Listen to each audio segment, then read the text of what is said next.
Recentemente, a revista Quatro Rodas postou no Facebook o guia de usados do Fiat Punto, onde várias pessoas concordaram com aquele meu vídeo antigo, onde fala que o Argo não consegue substituir nada além do Palio. Ou seja, a maioria das pessoas não consegue ver no Argo um bom substituto para o Punto. Mas será que isso de fato é verdade? Será que o Argo é assim tão inferior a ponto de não agradar nem os compradores antigos do Punto? É isso que a gente vai dar uma conversada agora. Para começar, eu fiz um comparativo entre o Punto Essence 1.6 16 válvulas com o Fiat Argo Drive 1.3. Lembrando que o Punto começava na versão 1.4, enquanto o Argo apostou na 1.0 Firefly. Esse foi, na minha opinião, um dos erros da Fiat, que tentou ganhar volume de vendas colocando o motor 1.0 no Argo, tirando do Argo aquela diferença, do resto da linha, do Palio, do Uno, do Mobi. Ele passou a ser só mais um carro de entrada na linha da Fiat. Então, assim como o Punto 1.4 era de entrada, o 1.6 era intermediário. E aqui o Argo entra com 1.3 no modelo intermediário também.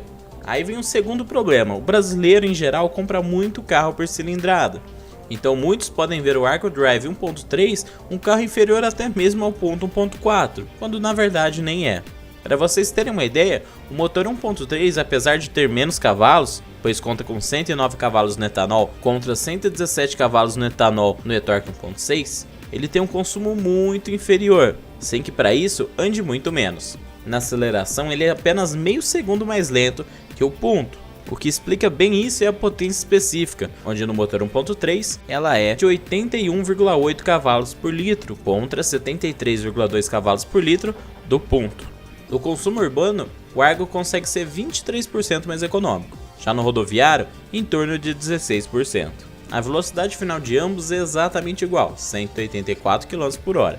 Então, na prática, apesar de ter sim uma diferença de desempenho, é muito baixa perto do que o carro entrega. Então, nesse ponto, o Punto e o Argo praticamente empatam. Não podemos dizer que nenhum tem vantagem em cima do outro, comparando versões de mesma faixa de preço. Lembrando que o Argo Drive parte de 53.900 e o Punto era vendido um pouco mais caro, em torno de 55, 56 mil. Oferecia 2 anos de garantia, contra 3 do Argo. As revisões até 60 mil km do Argo somam R$ 3.504. Já as do Punto, R$ 3.948, ou seja, uma economia de 12% ou R$ 444. Mas uma coisa que muita gente comenta é a questão de visualmente o Argo não passa a impressão de ter o porte que o Punto antigo tinha. E será que isso é verdade? Na prática, a única dimensão que o Punto ganha é o comprimento, onde ele tem pouco mais de 4 metros. O Argo é um pouco mais curto, apenas 67 mm a menos. Mas no restante ele é sempre maior. Ele é 37 mm mais largo, ele é 8 mm mais alto e a distância de entre eixos dele é 11 mm maior. Mas por incrível que pareça, tudo isso não resultou num carro visualmente grande. A melhor explicação para isso talvez sejam as soluções de design do Punto, muito diferentes do Argo. Enquanto o Punto apostava em uma lanterna traseira elevada, o Argo aposta numa lanterna baixa e que invade o porta-malas. Já na lateral, o Punto possui uma pequena janela próximo do retrovisor, enquanto o Argo tem uma janela simples. Pode parecer besteira, mas esse tipo de solução deixou o Argo um pouco mais popular do que o Punto. Como foi dito, o carro é 8 mm mais alto, e carros mais altos costumam enganar nossos olhos, fazendo a largura parecer menor do que ela é de fato. A coluna C é outro ponto para a gente comentar na lateral. Com a solução do vidro traseiro do Argo, ela acabou ficando um pouco menor e mais curvada. No Punto ela era mais marcada e mais larga. Isso também dá a impressão de ser um carro maior. Na frente, o Punto utilizava um farol simples de monoparábola, enquanto o Argo usa um farol dupla parábola. Isso faz parecer que o Argo de frente é um pouco mais estreito que o Punto, mesmo não sendo realidade. Mas se tem uma coisa que, na minha opinião, fez o Argo perder visualmente para o Punto, é a questão da caixa de rodas. A Fiat usou uma solução um pouco diferente. Enquanto o Punto utilizava uma caixa de rodas bem externa, fazendo uma curva bem grande em volta da roda, o Argo praticamente tem a caixa de roda negativa, onde se cria um vinco para tentar marcá-la ao mesmo tempo que não deixa o carro mais largo. E é nesse ponto que o carro perde muito visualmente em relação ao Punto. A solução pode ter tentado fugir um pouco do modelo Punto, mas infelizmente não ajudou no visual do carro. Então, de fato, o Argo parece menor do que o Punto, mas na prática sabemos que não é.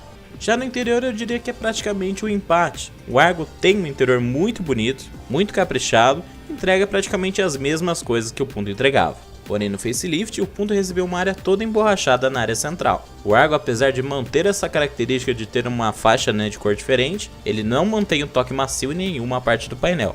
Então podemos dizer que o carro regrediu nesse sentido. O cluster de ambos são bem bonitos. O do Punto com facelift realmente era um destaque e lembrava modelos mais caros, até mesmo como o Bravo. Mas ainda assim o do Argo é tão bonito quanto, e ainda ganhou um display central bem completo, bem bacana. Então nesse sentido eu acho que é praticamente um empate, não tem o que dizer de um modelo para o outro ser inferior. Os bancos são praticamente idênticos, muda muito pouco de um modelo para outro, ambos são bem confortáveis, bem macios. Já na parte traseira o aspecto do Punto era muito superior ao do Argo. O banco do Punto era dividido em 3 estágios. Vale ressaltar que o Punto não possuía cinto de 3 pontas para o passageiro central do banco traseiro, enquanto o do Argo aparenta ser dividido em 2, ainda que mantenha cinto de 3 pontos e encosto de cabeça para os 3 ocupantes. O porta-malas de ambos é bem semelhante, com a vantagem que o Argo é um pouco melhor acabado, pois o Punto, além de ter um tampão plástico sem acabamento nenhum, tinha atrás do banco uma área metálica toda exposta e fácil de riscar. Em questões de itens de série são muito semelhantes. Enquanto o Punto dessa versão entregava alguns itens a mais, o Argo tem alguns opcionais ou até itens de série que não eram disponíveis de maneira alguma no Fiat Punto. 2 exemplos são o Isofix e monitoramento da pressão dos pneus, não disponíveis nem como opcional no Punto e presentes de série nessa versão do Argo. Um dos itens que o Argo perdeu em relação ao Punto é o ajuste do volante em profundidade e alarme antifurto perimétrico. Outro item interessante é o Start Stop presente no Argo, que também não era presente no Punto. Mas claro que a maior aposta da Fiat no Argo era a central multimídia, item esse que é presente praticamente em todas as versões, que é um item que chama muita atenção do comprador. A conclusão que chegamos é que o Argo tem muito potencial para substituir o Punto, porém o Punto sempre se posicionou melhor no mercado, além do visual bem diferenciado do restante da linha, que ajudava a agregar valor ao veículo. Então talvez um erro de estratégia da Fiat de colocar o Argo já para substituir tanto o Punto quanto o Palio não tenha dado muito certo. Mas é bem provável que a Fiat não está ligando nem um pouco para isso. Hoje o grupo FCA vende muitos Jeep Compass e Jeep Renegade, além do sucesso da Fiat Toro e a própria Strada que não para de vender. Carros com valor maior que dão mais lucro para a montadora.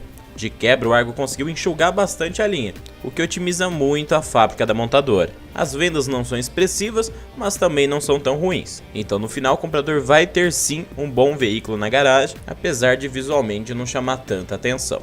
Lembrando que tanto o Punto quanto o Argo tem outras versões, então a gente acabou focando nessas duas, que era o maior mix de venda do Punto e hoje, querendo ou não, é o maior mix de venda também do Argo. Mas eu quero saber a sua opinião. Você acha que o Argo é suficiente para substituir o Punto ou apenas o Palio? Esteticamente, você acha que o Argo é superior ao Punto? Deixa tudo aí nos comentários, não precisa ter vergonha, escreve aí o que você acha, que agrega muito ao vídeo e bastante comentário. Não esquece de se inscrever no canal, deixar seu curtir. E se você quiser mais vídeos como esse, de comparativos de carros novos com as suas versões anteriores, também deixe aí nos comentários. Um forte abraço e até o próximo vídeo.